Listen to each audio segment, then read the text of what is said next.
आइए हम लोग बाइबल अध्ययन में जाएं और अय्यूब की किताब का 42वां अध्याय और 7 से 10 तक इन 4 पदों में हम थोड़ा थोड़ा झांकेंगे और परमेश्वर के सामर्थ्य महान अद्भुत अनुग्रह को देखेंगे, परमेश्वर के अद्भुत योजनाओं को देखेंगे। अय्यूब की किताब का 42वां अध्याय और इस निकाल कर कोई पढ़े पद 7 को, केवल 7 पद को पढ़े। ऐसा हुआ कि जब यहोवा ये बातें अय्यूब से कह चुका, तब उसने तेमानी एलीपज से कहा, मेरा क्रोध तेरे और तेरे दोनों मित्रों पर भड़का है, क्योंकि जैसी ठीक बात मेरे दास अय्यूब ने मेरे विषय कही है, वैसे तुम लोगों ने नहीं कही। हाँ, प्रभु का धन्यवाद इस वचन के लिए। और अब जानते हैं, यदि अपने अय्यूब की किताब को पढ़ा है और जिन्होंने नहीं पढ़ा वो जरूर पढ़ें। तो जब अय्यूब के जीवन में विपत्ति आई तो बाइबल स्पष्ट बात वहां पर करती है कि अय्यूब के जीवन में जो विपत्ति आई वो अय्यूब के पापों के कारण नहीं आई, क्योंकि अय्यूब अपने समय के बहुत ही धर्मी पुरुष था। और अय्यूब की धार्मिकता को जानने के लिए आप अय्यूब की किताब के 31वां अध्याय जरूर पढ़ें, जहां पर अय्यूब अपने कामों के बारे में बात करता है, उसने कैसे पवित्रताई का जीवन जिया, इस बारे में अय्यूब वहां पर बात करता है। और बहुत ही अद्भुत आशीषें आपको अय्यूब के 31 अध्याय को पढ़ने से मिलेंगी। बहुत आपको एनकरेज मिलेगा, बहुत आप अपने जीवन में शांति को प्राप्त करेंगे। अय्यूब की किताब के 31वां अध्याय पढ़कर 31 तो जरूर आप आज जरूर पढ़ेंगे और ये आपको आशीषित करेगा। अय्यूब का 31 अध्याय। तो ये जो अय्यूब का जब विपत्ति आई, और हम जानते हैं विपत्ति परमेश्वर की ओर से आई, शैतान ने उसकी परीक्षा ली, लेकिन इजाजत परमेश्वर ने दिया। ऐसी स्थिति में अय्यूब के 3 मित्र उसे शांति दे रहे हैं। अय्यूब के 3 मित्र, ध्यान दीजिए, अय्यूब के 3 मित्र उसे शांति दे रहे हैं। और जब ही वहां पर आए, अय्यूब अपनी विपत्ति पर विलाप करने लगा। विलाप कर रहा था अय्यूब, विलाप करने लगा। ये लोग तो उस स्थान पर विस्मित होकर बैठे रहे काफी दिन तक। फिर अय्यूब विलाप जब करने लगा तो अय्यूब का विलाप इन्हें ठीक नहीं लगा, अय्यूब के आंसू इन्हें ठीक नहीं लगे। ध्यान दीजिए, अय्यूब के आंसू इन्हें ठीक नहीं लगे और ये लोग अय्यूब के खिलाफ हो गए। और ये बार बार ये लोग अय्यूब को दोषी ठहराने की कोशिश करने लगे, अय्यूब को दुष्ट बताने की कोशिश करने लगे। अय्यूब को ये बताने लगे कि तेरे पाप के कारण ही ये सजा तुझ पर आई है, कि तेरा पूरा वंश घराना बर्बाद हो गया, तेरे बच्चे एक ही दिन में खत्म हो गए, तेरी संपत्ति लुट गई, जरूर तूने पाप किया, जरूर तूने अपराध किया। क्योंकि उन्हें अय्यूब का विलाप बुरा लगा। ये संसार की आत्मा है, जहां पर लोग लोगों को एक्यूज ठहराते हैं, उन्हें गलत ठहराने की कोशिश करते हैं। जब लोगों के जीवन में विपरीत परिस्थिति आती है तो लोग उनके खिलाफ बात करते हैं। ये संसार की आत्मा है, ऐसा नहीं होना चाहिए, ऐसा बिल्कुल भी नहीं होना चाहिए प्रभु के लोगों के जीवन में, मसीह के जीवन में। बल्कि जब किसी पर विपत्ति आए, किसी भाई या बहन पर विपत्ति आए, तो जरूर आप उस भाई बहन के लिए प्रार्थना करें, उससे संपर्क करके उसे तसल्ली दें, उसे शांति दें, उसके लिए प्रार्थना करें, उसकी मदद करें। यदि आप कर सकते हैं मदद करें, जिस प्रकार से मदद कर सकते हैं करें, उसकी आलोचना ना करें। अधिकतर संसार में ही होता है। संसार में जो परिवार होते हैं, परिवार में वही होता है, जब परिवार का एक जन विपत्ति में जाता है तो परिवार का दूसरा जन उसके खिलाफ हो जाता है और वो उसकी आलोचना करता है। वो व्यक्ति अपने आप को बुद्धिमान समझता है और जो गिर गया है उसका वो बेवकूफ समझता है और बहुत ही आलोचना, बहुत ही गलत प्रतिक्रिया और बहुत ही गलत एटीट्यूड वहां पर शो होता है। और जो व्यक्ति विपत्ति में है उसका हृदय और भी टूट जाता है। लेकिन परमेश्वर के लोगों को परमेश्वर से ठहराया कि वो लोगों की विपत्ति में लोगों का साथ है, क्योंकि विपत्ति आप पर भी आ सकती है, विपत्ति किसी पर भी आ सकती है, कभी भी आ सकती है।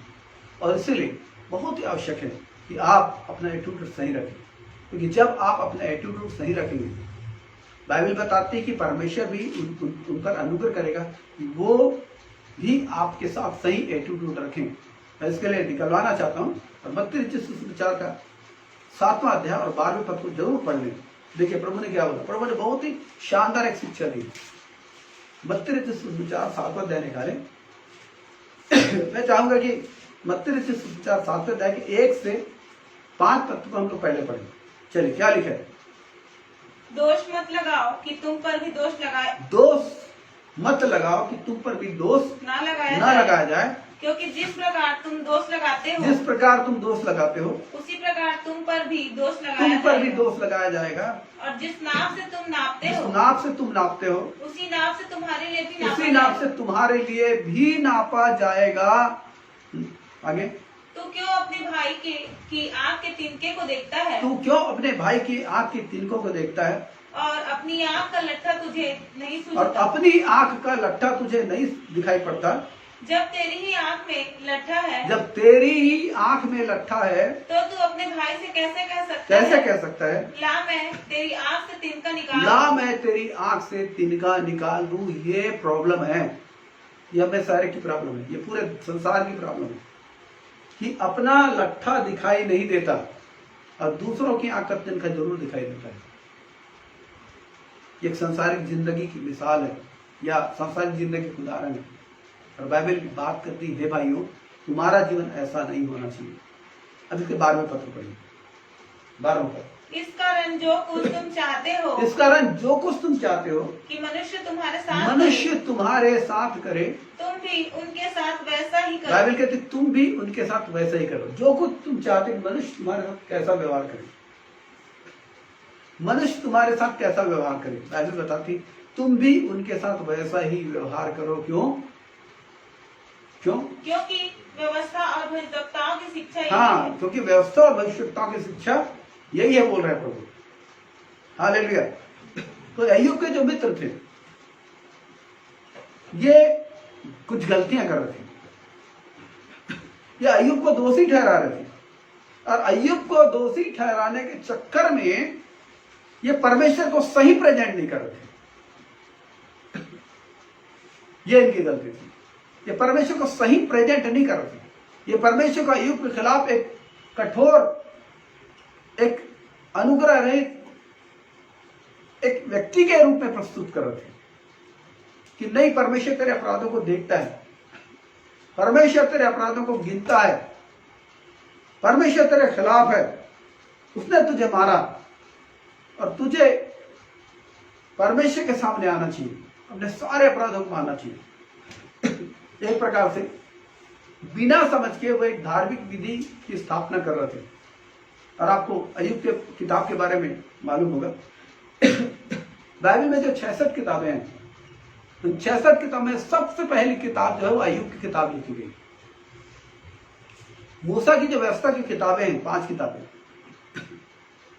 जो उत्पत्ति से आरंभ होती है व्यवस्था विवरण तक, ये 5 किताबें जो हैं इनके लिखने से पहले इब्राहिम के बाद और मूसा से पहले बीच में कभी अय्यूब हुआ। अय्यूब एक काल्पनिक व्यक्ति नहीं, अय्यूब एक ऐतिहासिक व्यक्ति है। और उस बीच में ये हुआ जब व्यवस्था नहीं दी गई थी इजराइल को, तब ये अय्यूब की किताब लिखी गई है। ये इसकी खासियत है। और अय्यूब की किताब जब आप पढ़ेंगे, मैंने बताया 31 अध्याय, वो आपको बहुत ही आशीषित करेगा।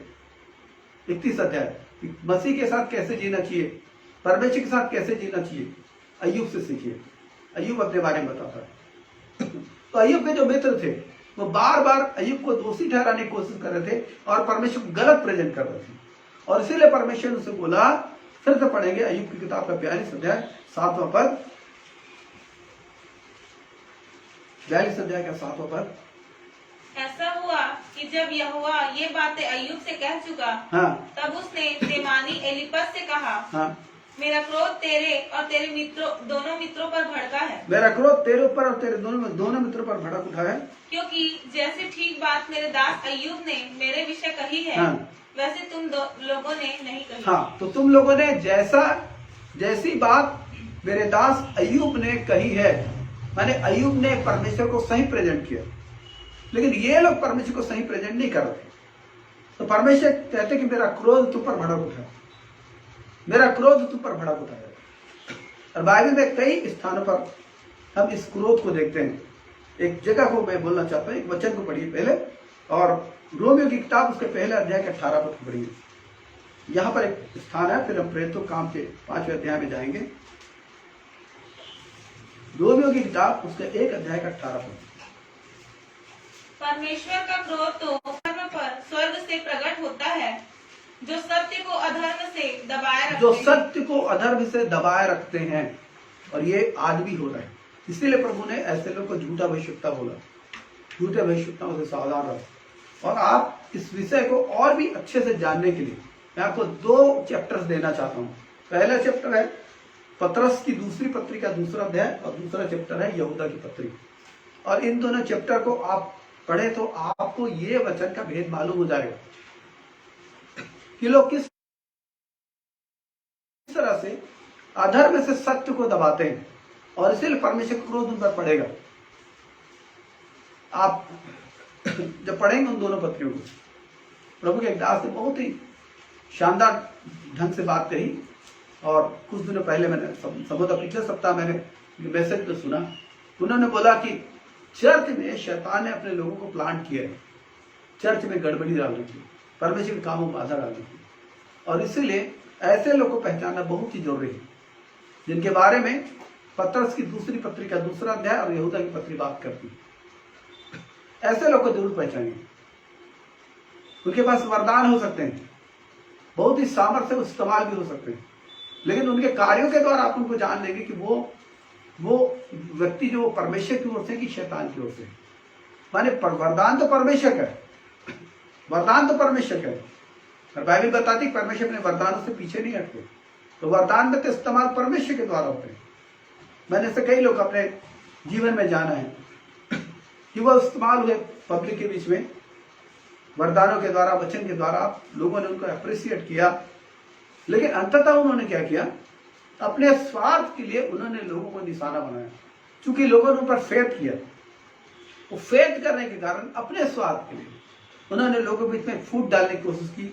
अपने स्वार्थ के लिए उन्होंने लोगों को गलत दिशा में भटकाना शुरू किया, गलत ढंग से उन्होंने कहा, जिससे वो कलीसिया में न रहे, या कलीसिया के साथ उनकी संगति ठीक न रहे, या वो कलीसिया से अलग हो जाए, या वो कलीसिया से दूर हो जाए, प्रभु के अनुग्रह से दूर हो जाए। अंततः ऐसे कामों का परिणाम बुरा ही हुआ। सो इसलिए इस बात को आप याद रखिए कि इस प्रकार के लोग कलीसिया में हैं, या कलीसिया में के बीच में उनका आना जाना जो शैतान के द्वारा इम्प्लांट किए गए। परमेश्वर ने वरदान तो परमेश्वर का है, उनके जीवन में जो वरदान व्यवहित होते हैं परमेश्वर की ओर से, लेकिन उनका जो एटीट्यूड है वो पूरा शैतान के करते हैं, जो अपने स्वार्थ के लिए लोगों को बरगलाते हैं, भरमाते हैं। इन चीजों के बारे में आप उनमें पा सकते हैं। तो प्रभु का धन्यवाद। और ऐसे अगर प्रभु के दासों को आप जानते हैं तो कृपया उनके लिए जरूर प्रार्थना करें, और प्रभु के दासों के लिए आप जरूर प्रार्थना किया करें, क्योंकि उनकी जो है परीक्षा और प्रलोभन बहुत आते हैं। और हम प्रेरितों काम की किताब 5वें अध्याय में एक उदाहरण को देखते हैं कि कैसे परमेश्वर का क्रोध 2 व्यक्तियों पर आया जो लोग वास्तव में प्रभु को जानते थे। और वहां पर प्रेरितों काम 5 अध्याय में आप 2 पति पत्नी के बारे में देखते हैं, पति पत्नी के बारे में, जिनका नाम था हनन्याह और सफीरा। और लिखा क्या है, पहले पद से 5 अध्याय के कुछ आरंभिक पदों पढ़ेंगे हम। हनन्याह नामक एक मनुष्य और उसकी पत्नी सफीरा ने कुछ भूमि बेची, हाँ, और उसके दाम में से कुछ रख छोड़ा, और यह बात उसकी पत्नी भी जानती थी, हाँ, और उसका एक भाग लाकर प्रेरितों के पांव के आगे रख दिया। पतरस ने कहा, हे हनन्याह, शैतान ने तेरे मन में यह बात क्यों डाली कि तू पवित्र आत्मा से झूठ बोले और भूमि के दाम में से कुछ रख छोड़े। हाँ, जब तक वह तेरे पास रही क्या तेरी ना थी, हाँ, और जब बिक गई तो क्या तेरे वश में ना थी। तूने यह बात अपने मन में क्यों विचारी? तू मनुष्यों से नहीं परंतु परमेश्वर से झूठ बोला। ये बातें सुनते ही हनन्याह गिर पड़ा और प्राण छोड़ दिए। देखिए ये जो घटना हो रही, कुछ समय बाद उसकी पत्नी भी इसी रीति से खत्म हो गई। वो ये था कि वहां पर प्रॉमिस था, इन्होंने प्रॉमिस किया था कि हम अपनी जमीन बेचेंगे और जमीन का पूरा भाग लाकर प्रेरितों को देंगे ताकि परमेश्वर की सेवकाई आगे बढ़े। और उन्होंने क्या किया कि जमीन तो बेचा, लेकिन कुछ हिस्सा अपने पास रख लिया जो उनको नहीं रखना था प्रॉमिस के अनुसार। और ये बात आज भी होती है। मैं बोलना चाहता हूं इसको कि आपका जो दशमांश है, आप कमाते हैं, आपका जो दशमांश है वो आपका हिस्सा नहीं है, वो परमेश्वर का हिस्सा है। और वो जाना चाहिए जिस कलीसिया में आप आत्मिक पालन पोषण प्राप्त करते हैं, उस कलीसिया में आपका दशमांश जाना चाहिए। लेकिन होता यह है कि अनेक लोगों को मैंने देखा कि वो लोग इस विषय के प्रति लापरवाह हैं और वो अपना दशमांश, अपना दान ये कलीसिया में नहीं लाते, या जिस कलीसिया में जाते वहां नहीं लाते। और कई बार होता यह है कि दूसरों से अप्रिसिएशन पाने के लिए अपने वरदानों को, अपने दानों को, अपने दशमांश को दूसरों तक भिजवाते हैं ताकि लोग उनको दानी समझे और अप्रिसिएट करें। नहीं, जिस कलीसिया में आप संगति करते हैं, जिस कलीसिया के द्वारा आपका पालन पोषण किया जाता है आत्मिक रीति से, दशमांश उस कलीसिया के लिए आप वहां ले जाकर अपना दशमांश डालिए। और ये चिंता मत कीजिए कि लोग इसे जानते हैं कि नहीं जानते हैं, कि प्रभु ने कहा कि जो तेरा दायां हाथ करे उसे बायां नहीं जानने पाए। इसलिए अपना आपका जो कर्तव्य है परमेश्वर के प्रति, उसने आपको आशीष दी है, अपने कर्तव्य को अवश्य पूरा करें और उसे इधर उधर न करें या उसमें से आप अपने लिए इस्तेमाल न करें। वो परमेश्वर के हिस्सा है, परमेश्वर को दें। तो इस प्रकार से हम देखते हैं हनन्याह सफीरा के जीवन में कि उन्होंने अपने जीवन में असमय मृत्यु को पाया। क्यों पाया? कारण ये था कि जो कुछ उन्होंने प्रॉमिस किया था उस प्रॉमिस को उन्होंने तोड़ा, और ये प्रॉमिस उन्होंने परमेश्वर के खिलाफ तोड़ा। परमेश्वर बहुत आदर योग्य है, परमेश्वर बहुत भय योग्य है। हमें परमेश्वर का पूरा आदर, पूरा भय मानना चाहिए और इस प्रकार की चीजों से बचना चाहिए। तो यहाँ पर हम देखते हैं अय्यूब और उसके मित्रों के बारे में कि उन्होंने परमेश्वर को सही प्रेजेंट नहीं किया, लेकिन अय्यूब को दोषी ठहराने के लिए उन्होंने परमेश्वर के वचनों का गलत इस्तेमाल किया और इसीलिए परमेश्वर क्रोध उन पर भड़क उठा। तो परमेश्वर ने तेमानी एलीपज से कहा कि मेरा क्रोध तेरे और तेरे मित्रों पर भड़क उठा है, क्योंकि तुम लोगों ने अय्यूब के समान मेरे बारे में सही बातें नहीं की। हम 8वें पद को देखेंगे, 8वां पद। इसलिए अब तुम 7 बैल और 7 मेढ़े छाट कर मेरे दास अय्यूब के पास जाकर हाँ। अपने निमित्त होम बलि चढ़ाओ। होम बलि चढ़ाओ, तब मेरा दास अय्यूब तुम्हारे लिए प्रार्थना करेगा, क्योंकि उसकी प्रार्थना मैं ग्रहण करूंगा। अब यहाँ पर ये केवल आता है, यहाँ पर अब परमेश्वर उनको उपाय बताता है कि अब मेरा क्रोध कैसे शांत होगा, मेरा क्रोध कैसे शांत होगा, मैं कैसे तुम लोग को माफ करूंगा। उसने कहा कि 7 मेढ़े और 7 बैल छाट कर मेरे दास अय्यूब के पास जाकर अपने निमित्त होम बलि चढ़ाओ, तब मैं अय्यूब की प्रार्थना को ग्रहण करूंगा। ये परमेश्वर कह रहे हैं, और मैं आपको एक महत्वपूर्ण शिक्षा देना चाहता हूं इस विषय में कि पुराने नियम में पाप क्षमा नहीं होता, पापों से शुद्धिकरण नहीं होता। पुराने नियम में पाप ढांपे जाते थे। ये बहुत ही महिमामय और अद्भुत आशीषों को इस वक्त हम देखने जा रहे हैं कि पाप पुराने नियम में जब तक यीशु मसीह नहीं आए तब तक लोगों के पाप को ढांपे जाते थे। पापों से छुटकारा नहीं होता था, शुद्धिकरण नहीं होता था। वो यीशु मसीह के लहू के द्वारा ही वो संभव है। तो परमेश्वर ने पुराने नियम में इस्राएलियों को जब 10 आज्ञा दी और उनको नैतिक और सामाजिक नियम दिए परमेश्वर ने, तो परमेश्वर जानते थे कि ये लोग शारीरिक लोग हैं, जिस भेद को नए नियम में खोला गया रोमी 7 अध्याय में। तो परमेश्वर को मालूम था कि लोग शारीरिक लोग हैं, ये आत्मिक लोग नहीं। ये आत्मा की बातें ग्रहण नहीं कर सकते, आत्मा में चल भी नहीं सकते। इसीलिए परमेश्वर ने उनको 10 आज्ञा और नैतिक नियम सौंपने के बाद उनकी सुरक्षा के लिए कि वह नाश न हो जाए, परमेश्वर ने उनको धार्मिक विधियां दी, अर्थात बलिदान की विधियां।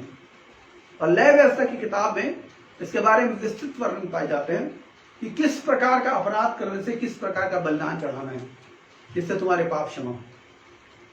तो लोग जब अपने जीवन में अपराध को देखते थे तब वो निर्धारित बलिदान चढ़ाते थे और इस प्रकार से उनके अपराध क्षमा किए जाते थे लोगों के द्वारा।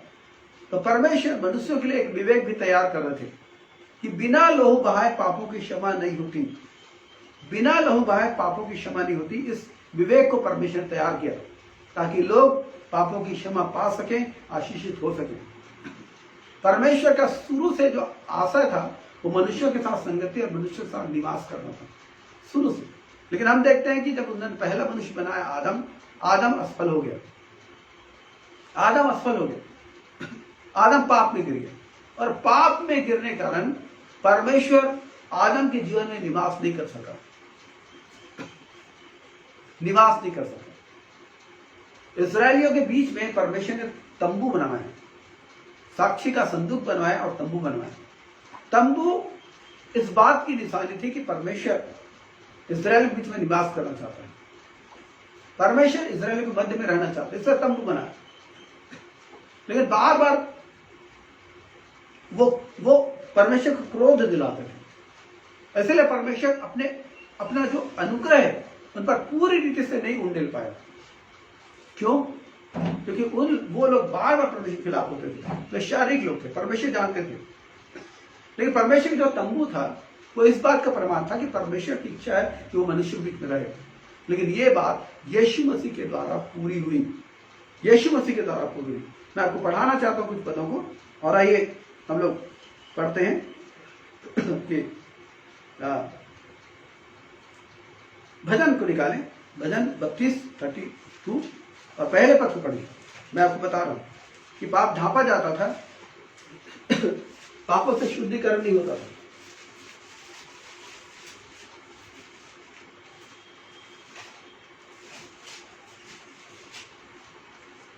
क्या ही धन्य है वह जिसका अपराध क्षमा किया गया, अपराध क्षमा किए गए और जिसका पाप ढांपा गया। पाप ढांपा गया। तो पुराने नियम में पाप क्षमा किया जाता था, लेकिन पापों को ढांपा जाता था, पापों से छुटकारा नहीं मिलता था। अब आइए मेरे साथ और रोमी 7 अध्याय निकालिए और 14 और 15 पद को इस वक्त पढ़ें। रोमी 7 अध्याय, रोमियों की पत्री 7 अध्याय 14 और 15 पद। हम जानते हैं कि व्यवस्था तो आत्मिक है, हाँ, परंतु मैं शारीरिक और पाप के हाथ बिका हूँ। हाँ, ये समस्या है जिसे बता रहा है पौलुस की, कि हम जानते हैं कि व्यवस्था आत्मिक है, लेकिन मैं शारीरिक और पाप के हाथ में बिका हुआ, ये मनुष्य की सच्चाई है। और हम उसके 8 अध्याय के 1-2 पद को देखें। अतः अब जो मसीह यीशु में है, हाँ, उन पर दंड की दंड की आज्ञा आज्ञा नहीं है, क्योंकि वे शरीर के अनुसार नहीं वरन आत्मा आत्मा के अनुसार चलते। चलते। माने हुआ क्या है? आगे पढ़े 3 पद को। क्योंकि जो काम व्यवस्था शरीर के कारण दुर्बल दुर्बल होकर होकर ना कर सकी, उसको परमेश्वर ने किया। हाँ, अर्थात अपने ही पुत्र को पाप में शरीर की समानता में, अपने ही पुत्र को पाप में शरीर की समानता में भेजकर और पाप बलि होने के लिए भेजकर शरीर में पाप पर दंड की आज्ञा, शरीर में पाप पर दंड की आज्ञा दी, इसलिए कि व्यवस्था की विधि हाँ, हम में जो शरीर के अनुसार नहीं वरन आत्मा के अनुसार चलते हैं पूरी की जाए। हालेलुया। तो ये परमेश्वर का प्लान है कि मनुष्य को शुद्ध करे, उसके हृदय को शुद्ध करे, ताकि परमेश्वर मनुष्य के हृदय में रह सके। और ये यीशु मसीह के द्वारा संभव हुआ है। और इसी चीज को हम लोग देख रहे हैं। रोमियों की पत्री 7 अध्याय के 14-15 पद में देखा कि मनुष्य शारीरिक है और पाप के हाथ में बिका हुआ है, इसलिए परमेश्वर के जीवन में निवास नहीं कर सकते। इब्रानी उसके 9 अध्याय में आएंगे, 11 पद को पढ़ेंगे। इब्रानी 9 अध्याय 11, 12, 13, 14 पद हम पढ़ते जाएंगे, लेकिन पहले 11 पद पढ़ेंगे। इब्रानी 9 अध्याय का 11 पद। परंतु जब मसीह आने वाली हाँ, अच्छी वस्तुओं का महायाजक होकर आया तो उसने और भी बड़े और सिद्ध तंबू से होकर, जो हाथ का बनाया हुआ नहीं अर्थात इस सृष्टि का नहीं, और बकरों और बछड़ों के लहू के द्वारा नहीं, पर अपने ही लहू के द्वारा एक ही बार पवित्र स्थान में प्रवेश किया। एक ही बार अपने ही लहू के द्वारा एक ही बार पवित्र स्थान में प्रवेश किया और अनंत छुटकारा प्राप्त किया। किया। अनंत छुटकारा प्राप्त किया। कौन सा पद है? 13वां पद पढ़िए। क्योंकि जब बकरों और बैलों का लहू और कलोर की राख का अपवित्र लोगों पर छिड़का जाना शरीर की शुद्धता के लिए उन्हें पवित्र करता है, हाँ, तो मसीह का लहू जिसने अपने आप को सनातन सनातन आत्मा के द्वारा परमेश्वर के सामने निर्दोष चढ़ाया, तुम्हारे विवेक को मरे हुए कामों से क्यों न शुद्ध करेगा। आमीन। तो यहाँ पर पुराने नियम का हवाला दे रहा है कि पुराने नियम में होता क्या था कि कलोर की राख छींटने से, बकरों के लहू को छींटने से जब लोग पवित्र समझे जाते थे, तो मसीह का जो लहू है उसके द्वारा जिसने अनंत छुटकारे मिला है, लोग क्यों नहीं पवित्र ठहरेंगे, तो उनके विवेक शुद्ध नहीं किए जाएंगे। और वास्तव में यही होता है कि परमेश्वर की दया से यीशु मसीह के लहू के द्वारा लोगों के अपराधों से उनको मुक्ति मिलती है, छुटकारा मिलता है। देख लेंगे, पहला पत्रस निकालेंगे 1 अध्याय उसका 18-19 और 16। पहला पत्रस 1 अध्याय 18 और 19 पर। क्योंकि तुम जानते हो हाँ? कि तुम्हारा निकम्मा चाल चलन जो बाप दादा से चला आता है उससे तुम्हारा छुटकारा हाँ? चांदी सोने अर्थात नाशवान वस्तुओं के द्वारा नहीं हुआ, पर निर्दोष और निष्कलंक मेमने अर्थात मसीह के बहुमूल्य लहू के द्वारा हुआ। ये बता रहा है कि पुराने नियम में जो बकरों का, बैलों का जो लहू है वो पापों को दूर नहीं कर सकता था। उसके बारे में बहुत सारी चीजें दी गई, लेकिन यीशु मसीह के लहू इसलिए बहाया गया कि हम अपने पापों से छुटकारा प्राप्त करें। और जब हमने मसीह को ग्रहण किया, यीशु मसीह के द्वारा हमारे विवेक शुद्ध किए जाते हैं। उसके बाद जब हम प्रभु के साथ जीवन गुजारते हैं, तो हमारा पुराना मनुष्यत्व जिस पर मृत्यु की आज्ञा दी जा चुकी है, लेकिन इस शरीर में रहने के कारण वो पुराना मनुष्यत्व हमारी आत्मा के साथ युद्ध करता है। और बाइबल इस बारे में बात करती है कि सांसारिक अभिलाषा जो आत्मा से युद्ध करती है उनसे बचे रहो। और लिखा कि शरीर आत्मा के विरोध में और आत्मा शरीर के विरोध में लालसा करते हैं, और ये दोनों एक दूसरे के विरोधी हैं। और लिखा गया है कि आत्मा की लालसा को पूरा करो तो शरीर की क्रिया को किसी रीति से तुम पूरा नहीं करने पाओगे। और इसलिए जरूरी है कि हमारे भीतर जो युद्ध है, वो जो युद्ध है, जो आत्मिक युद्ध है, वो हमारे भीतर, हमारे मन में चलता है शैतान की ओर से। और इसीलिए उस युद्ध को जीतने के लिए हम पवित्र आत्मा की उपस्थिति को, पवित्र आत्मा की इच्छाओं को ढूंढने, परमेश्वर की मर्जी को ढूंढने और कड़ाई से परमेश्वर की मर्जी का पालन करें। और तब हम देखेंगे कि हम शरीर के कामों से छूटते चले जाते हैं, शरीर के कामों से छूटते चले जाते हैं। मैंने आपको हमारे उद्धार के 3 चरणों के बारे में बताया।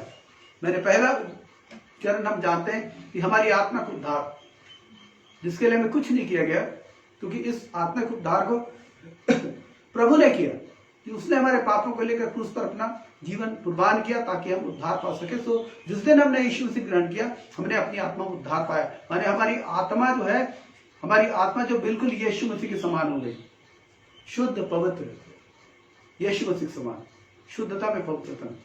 दूसरा, प्राण का उद्धार। आत्मा के उद्धार के लिए हमें कुछ नहीं करना पड़ा, लेकिन प्राण के उद्धार के लिए हमें हमारी सहमति देनी पड़ती है, हमें प्रभु के अधीनता में होना पड़ता है, आज्ञा पालन करना पड़ता है प्रभु की इच्छा को जानकर। तब हमारे विचारों में, भावनाओं में, इच्छाओं में, कल्पनाओं में, योजनाओं में परमेश्वर यह उद्धार आता चला जाता है जिसके बारे में प्रभु चाहते हैं। और इसीलिए पवित्र आत्मा हमारे जीवन में आया ताकि हम प्राण में उद्धार प्राप्त करें, ताकि जिस दिन यीशु मसीह आए तो हम दुल्हन के पद को पाने के योग्य ठहरे। इसलिए प्राण का उद्धार जरूरी है।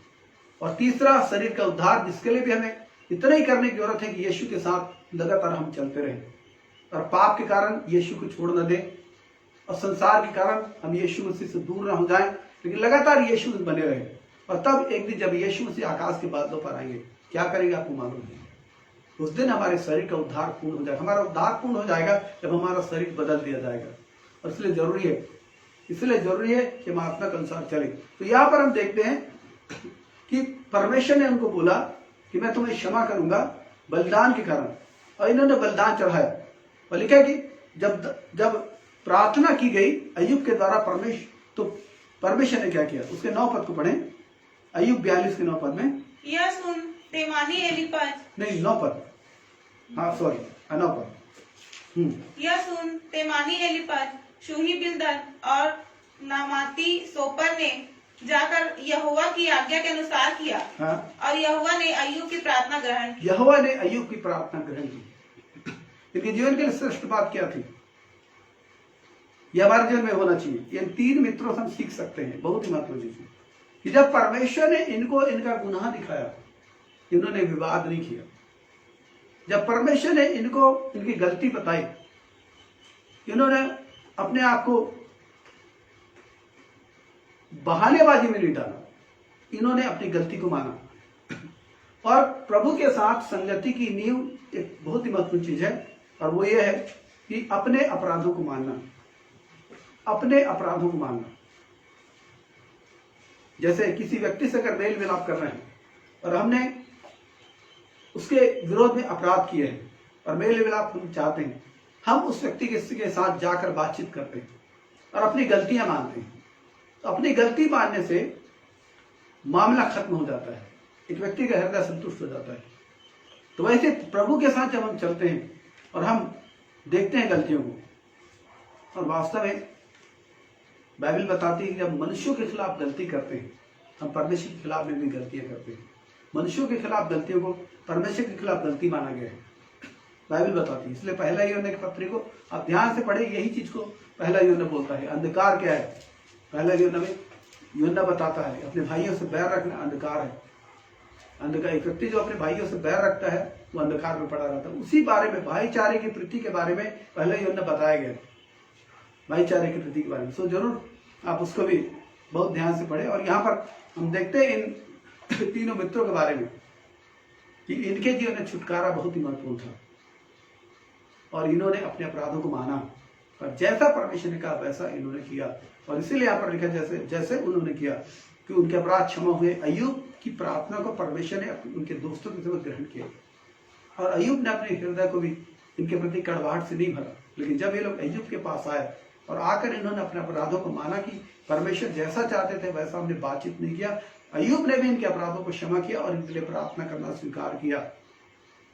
ऐसा हृदय ये प्रभु का हृदय है, ये हमारा भी हृदय होना चाहिए कि हम अपने अपराधियों को क्षमा करें, और जिनके खिलाफ हमने अपराध किए जरूर हम उनके साथ एक सही संबंध में जिए, उनसे क्षमा मांगे, सही संबंध में जिए। ये परमेश्वर का वचन इस बात को सिखाता है कि परमेश्वर के सामने खड़े होने के लिए हमारे हाथ और हमारे हृदय शुद्ध होने चाहिए, हमारे हाथ और हमारे हृदय शुद्ध होने चाहिए परमेश्वर के सामने खड़े होने के लिए। और ये बहुत ही महत्वपूर्ण शिक्षा है बाइबल की, जिसके बारे में यीशु मसीह ने बहुत सिखाया है। तो प्रभु का धन्यवाद। हम यहाँ पर देखते हैं इनके जीवन में कि इन्होंने अपने अपराधों को माना, और अगर मसीह के साथ आप चलना चाहते हैं तो एक बहुत ही महत्वपूर्ण चीज है कि आप अपने आप को चेक करिए। कोई भी व्यक्ति निर्दोष नहीं है, कोई भी व्यक्ति अधर्म से बच नहीं सकता।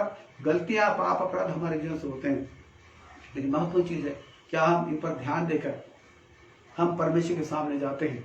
परमेश्वर के साथ जो हमारी संगति है उसमें क्या हम इन चीजों को लेकर जाते हैं, अपने अपराधों को मानते हैं। क्योंकि एक बात याद रखिए, हम जो मसीह हैं, हम जो प्रभु के लोग हैं, हमारे भीतर पवित्र आत्मा है। और पवित्र आत्मा कौन है? पवित्र आत्मा एक व्यक्ति है जो हमारे भीतर निवास करते हैं।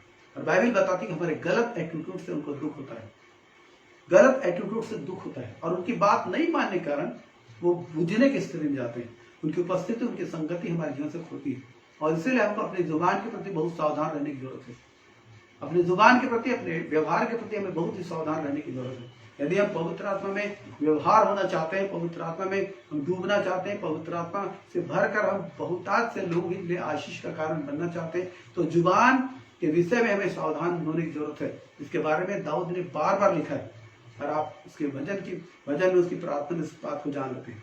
और हम आगे बढ़ते हैं, और बहुत ही शानदार पद हम यहाँ पर देखते हैं। अय्यूब ने अपने हृदय को मित्रों के लिए शुद्ध किया और अपने मित्रों के लिए प्रार्थना करना स्वीकार किया। उसने प्रार्थना की, उसकी प्रार्थना के कारण उसके मित्रों के जीवन में छुटकारा आया। और जब उसके मित्रों के जीवन में छुटकारा आया, मित्रों के जीवन में छुटकारा, तो अय्यूब के साथ क्या हुआ? हम 10 पद को देखिए। जब अय्यूब ने अपने मित्रों के लिए प्रार्थना की, तब यहोवा ने उसका सारा दुख दूर किया, और जितना अय्यूब के पास पहले था, हाँ, उसका दुगना यहोवा ने ये महान ब्लेसिंग जो अय्यूब के जीवन में आई। क्यों? अय्यूब के मित्रों ने, जब आप पढ़ेंगे, अय्यूब के मित्रों ने बातें करके अय्यूब के हृदय को कड़वाहट से भर दिया था। अय्यूब के हृदय को कड़वाहट से भर दिया था। इतना तिरस्कारपूर्ण ढंग से वो बात कर रहे थे, अय्यूब को इतना वो दबा रहे थे, उसे बिना वजह उसे अपराधों की क्षमा मांगने के लिए बोल रहे थे, परमेश्वर को गलत रीति से प्रस्तुत कर रहे थे। ये बातें अय्यूब के हृदय को बार बार चोट पहुंचा रही थी। जब आप पढ़ेंगे अय्यूब की किताब को, बार बार अय्यूब ने इस बात पर टिप्पणी भी की कि तुम लोग कैसे मित्र हो, तुम लोग मुझे शांति देने आए हैं और अब तुम लोग मेरे खिलाफ काम ना करते हो। बहुत सारी बातें बोली, लेकिन जब परमेश्वर ने इन तीनों मित्रों से बात किया, तेमानी एलीपज से बात किया, और ये तीनों मित्र एक राय होकर अय्यूब के सामने आए, दीन हुए, झुके। परमेश्वर ने तो उनको क्षमा किया, लेकिन अय्यूब ने भी कुछ क्षमा कर दिया। और उसके परिणाम क्या हुआ? अय्यूब के द्वारा इन्हें क्षमा करने का परिणाम ये हुआ कि उनकी आशीषें तो लौटी, लेकिन अय्यूब को डबल मिला। अय्यूब की आशीषें दुगनी हो गई, अय्यूब को दुगनी आशीष मिली। और इसलिए दाऊद इस बात को बोलता है कि हमारे हृदय और हमारे हाथ शुद्ध होने चाहिए। हम दाऊद के जीवन से भी देखते हैं, शाऊल जो दाऊद का सबसे बड़ा दुश्मन था, और शाऊल दाऊद को खत्म करना चाहता था। और 2 बार ऐसी स्थिति आई, बाइबल बताती है 2 शमूएल में 2 बार ऐसी स्थिति आई कि शाऊल पूरी रीति से दाऊद के हाथ में था, लेकिन दाऊद ने कहा मैं परमेश्वर के अभिषिक्त पर हाथ नहीं उठाऊंगा, मैं परमेश्वर के अभिषिक्त पर हाथ नहीं उठाऊंगा। दाऊद के लिए इजराइल का राजा बनने के लिए शॉर्टकट ये था, शॉर्टकट कि वो शाऊल को खत्म करे, लेकिन दाऊद ने इसे अस्वीकार किया। दाऊद के साथियों ने भी दाऊद से बोला कि आज वो वक्त है, आज मौका है, तेरे शत्रु को परमेश्वर ने तेरे हाथ में कर दिया है। लेकिन दाऊद ने कहा मैं अपने हाथ को, अपने हृदय को गंदा नहीं करूंगा, मैं परमेश्वर के अभिषिक्त पर हाथ नहीं उठाऊंगा। और दाऊद ने वही किया जो परमेश्वर की इच्छा थी, वो कायम रहा। और इसलिए हम देखते हैं दाऊद आशीषित हुआ कि उसने अपने हाथों को, अपने हृदय को शुद्ध रखा, अपने हृदय को, हाथों को करवाट से भरने नहीं दिया, लेकिन उसने परमेश्वर की मर्जी को सामने रखा। उसे मालूम था कि उसके दुश्मन अभी भी है और आने वाले वक्त में भी दुश्मन होंगे। और बहुत उसने लिखा है, जब आप परमेश्वर के, जब दाऊद के वचनों का बहुत ध्यानपूर्वक देखेंगे, पढ़ेंगे, वचन 119 में भी उसने बहुत सारी चीजों को लिखा है कि कैसे उसके अपने लोग उसके शत्रु थे, उसके मेज में खाने वाले लोग, उसके द्वारा पलने वाले लोग कैसे उसके साथ शत्रुता करते थे। लेकिन दाऊद ने कभी भी अपने हृदय को कड़वाहट से भरने नहीं दिया, वो केवल परमेश्वर की ओर ताकता रहा, परमेश्वर के साथ चलता रहा। परमेश्वर तो जय दिया और विजय दिया, तो परमेश्वर का धन्यवाद है। और हमने इस स्थान पर देखा कि यीशु मसीह का लहू ही पापों से शुद्ध करता है। और इसीलिए बाइबल एक बहुत ही महत्वपूर्ण चीज को बताती है, और मैं उसको जरूर बोलना चाहूंगा। यूहन्ना की पहली पत्री निकालें, 1 अध्याय और 5 पद से हम लोग देखिए थोड़ा क्या लिखा है। यूहन्ना की पहली पत्री, पहला अध्याय, 5 पद क्या कहता है? ज्योति अंधकार में चमकती है। नहीं, एक पहला यूहन्ना पहला अध्याय और 5 पद। जो समाचार हमने उससे सुना और तुम्हें सुनाते हैं, वह ये यह है कि परमेश्वर ज्योति है और उसमें कुछ भी इसमें अंधकार कुछ नहीं। भी अंधकार नहीं। यदि हम कहें कि उसके साथ हमारी सहभागिता यदि है हम कहें कि उसके साथ हमारी सहभागिता है, और फिर अंधकार में चले, परमेश्वर के साथ हमारी सहभागिता और हम अंधकार में चले, तो हम झूठे हैं और सत्य पर नहीं चलते। तो ये अंधकार क्या है? ये अंधकार क्या है? 2 अध्याय के 9-10 पद पढ़े, इसके 2 अध्याय के 9-10 पद। हाँ, जो कोई यह कहता है कि मैं ज्योति में हूँ, जो कोई ये कहता है कि मैं ज्योति में हूँ और अपने भाई से बैर रखता और अपने है, भाई से बैर रखता है, वह अब तक अंधकार में वो ही अब है। तक अंधकार में ही है। जो कोई अपने भाई से प्रेम रखता है, हाँ, वह ज्योति में वो ज्योति में रहता है और ठोकर नहीं खा और सकता। ठोकर नहीं खा सकता। तो अंधकार जो है वो एक स्थान नहीं है, अंधकार की स्थिति है, और हृदय और मन की स्थिति है। हृदय और मन की स्थिति, जब आप बैर में जीते हैं, इसका मतलब अंधकार में। आप कह सकते हैं कि मैं परमेश्वर के साथ मेरी संगति है, लेकिन अगर आप बैर की भावना में जी रहे हैं, बैर कर रहे हैं, इसका मतलब है आप अंधकार में, आपके हृदय अंधकार में। और बाइबल में क्या लिखा है? 7 फिर से 1 अध्याय के 7 पद को पढ़ें, 7वां पद। पर यदि जैसा वह ज्योति में है, जैसा वह ज्योति में, वैसे ही हम भी ज्योति में चले, तो एक दूसरे से सहभागिता रखते हैं और उसके पुत्र यीशु का लहू हमें सब पापों से शुद्ध करता है। फिर क्या लिखा 8वें पद में? यदि हम कहें कि हम में कुछ भी पाप नहीं, यदि हम कहें कि हमने कोई भी पाप नहीं, तो अपने आप को धोखा देते हैं और हमें सत्य नहीं है। 9 पद।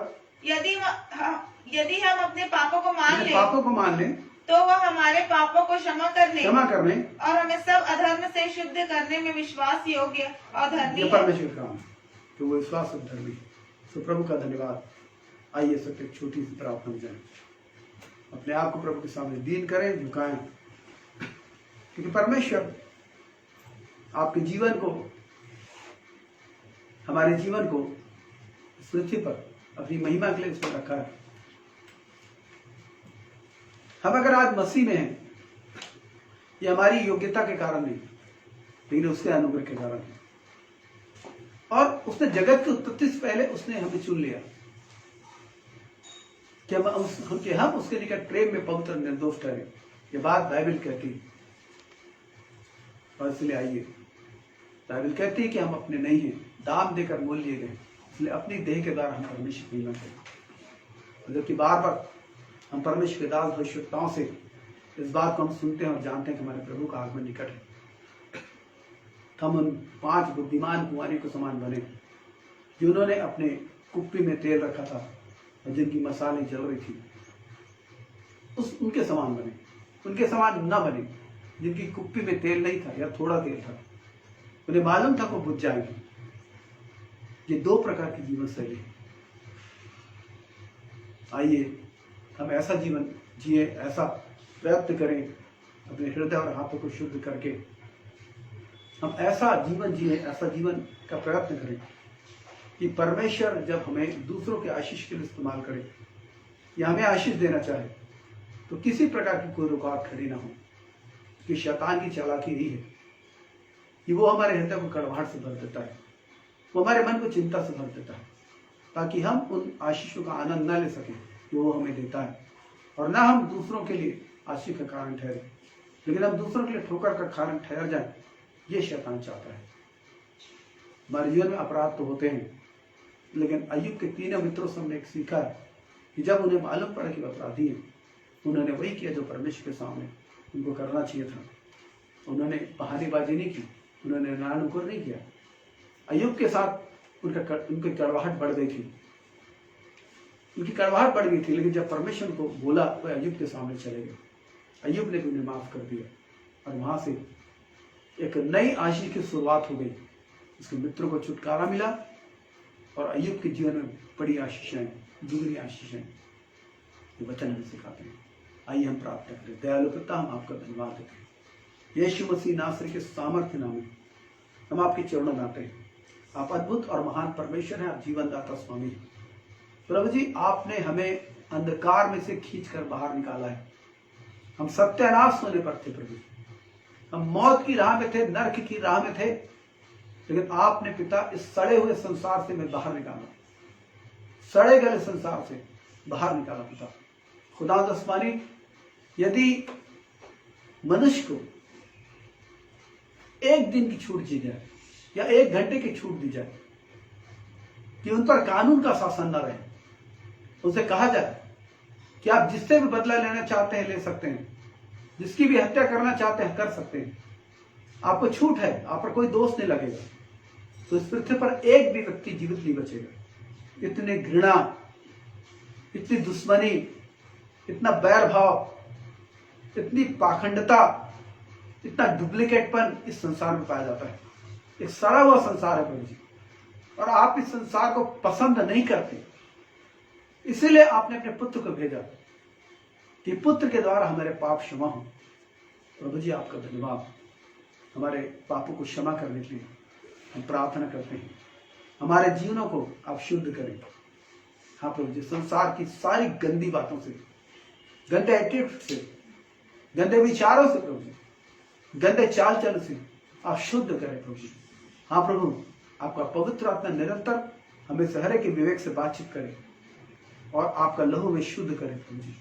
हाँ प्रभु जी, आपके वचन के अनुसार सावधान रहने के लिए और अपने भाई बहनों के साथ संगति करने के लिए, मेल मिलाप बढ़ाने के लिए, दूसरों के अपराधों को क्षमा करने के लिए, दूसरों के जीवन पर प्रभु जी नम्रतापूर्वक, दयापूर्वक विचार करने के लिए प्रभु हमारी सहायता करें, ताकि हमारे हृदय और हमारे हाथ शुद्ध रहें प्रभु जी, ताकि हम आपकी महिमा के लिए खड़े हो सके और आप हमारे हृदय और हमारे हाथों को, पिता, हमारे शरीर के प्रत्येक अंगों को आप अपनी महिमा के लिए इस्तेमाल कर सकें। प्रभु जी हाँ पिता, हम आपका धन्यवाद देते हैं, अपने संपूर्ण जीवनों का अपने चरणों में लाते हैं, अपने भाई बहनों को अपने चरणों में लाते हैं पिता, अपनी कलीसिया का अपने चरणों में लाते हैं। हर एक फूट, हर एक विरोध, हर एक बदनामी, हर एक खुदा आसमानी प्रभु जी कड़वाहट सब दूर की जाए प्रभु जी। ये शैतान के हथियार है प्रभु जी, ताकि इसके द्वारा प्रभु जी वो हमारी प्रार्थना को दूषित करना चाहता है, ताकि परमेश्वर मेरी प्रार्थना को ग्रहण न कर सके, और इसीलिए पिता इस प्रकार के चीजों में वो लिप्त रखता है। हम यीशु के नाम से कलीसिया के शुद्धिकरण की घोषणा करते हैं, अंधकार की सारी ताकत मानते हैं, लोगों जैसा दूर हो जाए, सारी कड़वाहटें दूर हो लोगों जैसे, सारा अंधकार लोगों जैसे दूर हो। पिता आप दया करें, आप अनुग्रह करें। आप युगेंद्र के लिए बोल रहे हैं, युगेंद्र के लिए बोल रहे हैं, उसकी पत्नी के लिए बोल रहे हैं कि निराश होने की आवश्यकता नहीं, अपने हृदय को निराशा से बचाओ, प्रभु के साथ संगति को नया करो,